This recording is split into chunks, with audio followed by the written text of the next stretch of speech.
नमस्कार मंडळी, स्वागत आहे तुमचं वैशालीज होम डायरीमध्ये। वातावरणामध्ये गारवा असल्यामुळे आपण आता मस्तपैकी गरमागरम गवती चहा टाकून चहा बनवून घेतला आणि चहा पिल्यानंतर आपण संध्याकाळच्या रुटीनला सुरुवात करणार आहोत।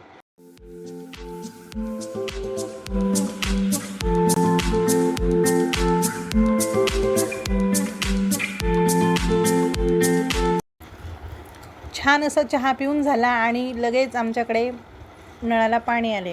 पाणी हे 8 दिवसातून आल्यानंतर आम्हाला पूर्ण भरून ठेवावे लागते। पाणी भरून घेतले, झाडांना आंघोळ घातली आणि झाडांना आंघोळ घातल्यानंतर झाडांमध्ये जणू काही एक नवीन तारुण्यच निर्माण झालेले होते। पाण्याशिवाय जीवन नाही हे म्हटलेले आहे ते खरे आहे, ते खोटे नाही। त्यानंतर मुलांना अभ्यासाला बसवले। विशेष म्हणजे आमच्या दीदीला अभ्यासाचे सांगावे लागत नाही, पण मनीष हा त्याच्याच विरुद्ध आहे। त्याला जेव्हाही अभ्यास करायला सांगितलं तेव्हाही तो ड्रॉइंग करत बसतो। काय करणार, मुले ही अशीच असतात। दिवसभराची धावपळ संपली की संध्याकाळची ही वेळ मनाला एक वेगळीच शांतता देऊन जाते। देवासमोर दिवा लावून मनापासून प्रार्थना केली की सगळा थकवा जणू कुठेतरी नाहीसा होतो।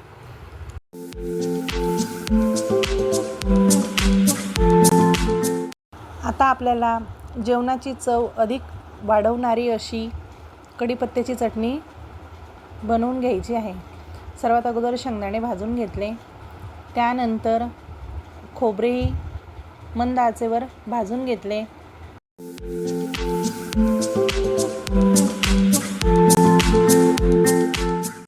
त्यानंतर आपल्याला डाळ जी असते फुटाण्याची तीही मंद आचेवर भाजून घ्यायची आहे आणि मध्ये मध्ये थोडंसं तेल टाकून घ्यायचे। त्यानंतर उडदाची डाळ तीही कमी तेलामध्ये भाजून घ्यायची आणि उडदाच्या डाळीला जो असा सुगंध असतो भाजल्यानंतर तो खूप छान असतो।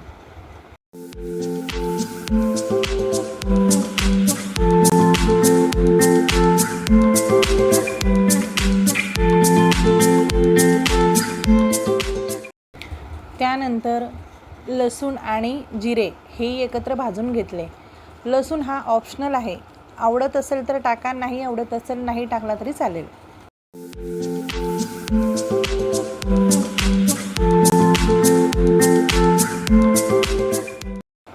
आणि कढीपत्ता मी धुवून वाळवून घेतलेला आहे, तोही आपल्याला थोडासा मंद आचेवर भाजून घ्यायचा आहे,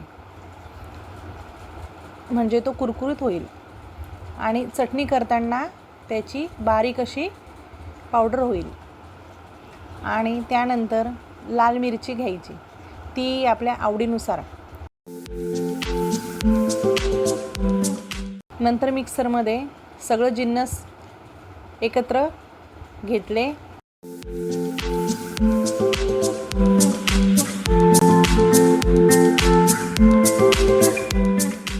कढीपत्ताही त्यामध्ये टाकून घेतला।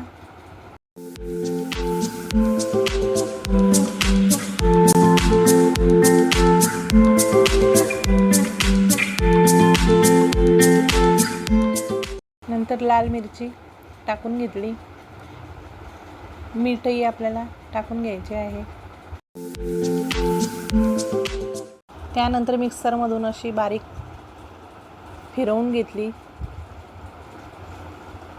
ही आहे कढीपत्त्याची चटणी। एक वेळा करून बघा, खाऊन बघा आणि कमेंट्समध्ये कळवा।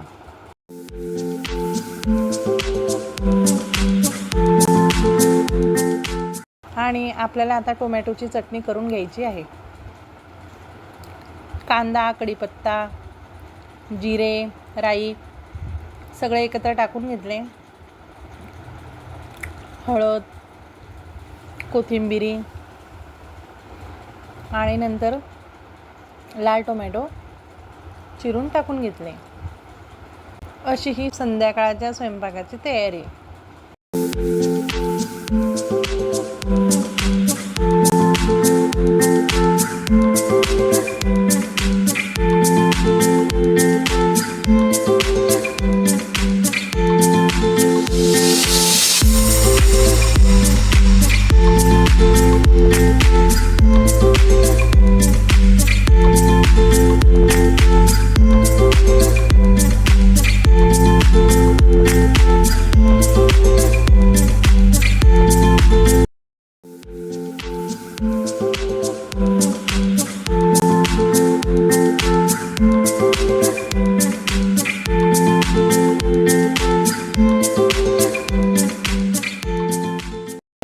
आजच्या ब्लॉगला इथेच संपवूया आणि भेटूया नेक्स्ट ब्लॉगमध्ये.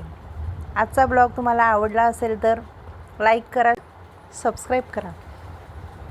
Bye bye.